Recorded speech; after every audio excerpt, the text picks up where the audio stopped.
Speaker ఒక మరమనిషిలాగా అయిపోయాడు. ముఖ్యమంత్రిని విమర్శించొద్దని మాట్లాడతాడు.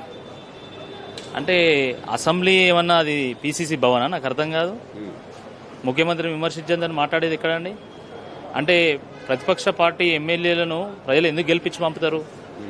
ముఖ్యమంత్రికి భజన చేయడానిక? ప్రభుత్వానికి బల్లలు చచ్చడానిక? ఎందుకు పంపుతారు? ప్రతిపక్ష పార్టీ ఎమ్మెల్యేలు ప్రజల పక్షం వహించి ప్రజా సమస్యలు ఎత్తి చూపెట్టి ప్రభుత్వం దగ్గర ఒక పరిష్కారం చూపెట్టడానికి ప్రజలు ఎన్నుకొని వాళ్ళని పంపిస్తారు.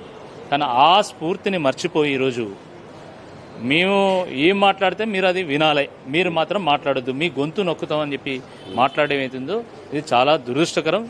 ప్రజాస్వామ్య స్ఫూర్తికి ఇది విరుద్ధం. మీరు చట్టసభల్లో మా గొంతు నొక్కేటువంటి ప్రయత్నం చేస్తే జనసభలో మేము గర్జిస్తాం. చట్టసభల్లో కేటీఆర్ గారు గొంతునో హరీష్ రావు గారు గొంతు నొక్కితే మేము వేల గొంతులై గ్రామాన గర్జిస్తాం.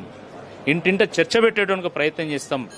పాలమూరు రంగారెడ్డిని పడాగు పెడితే తెలంగాణ ఎడారయ్యేటువంటి అవకాశం ఉంది. ఈ వాస్తవాన్ని ప్రజలకు తెలియజేసేటువంటి ప్రయత్నం చేస్తాం.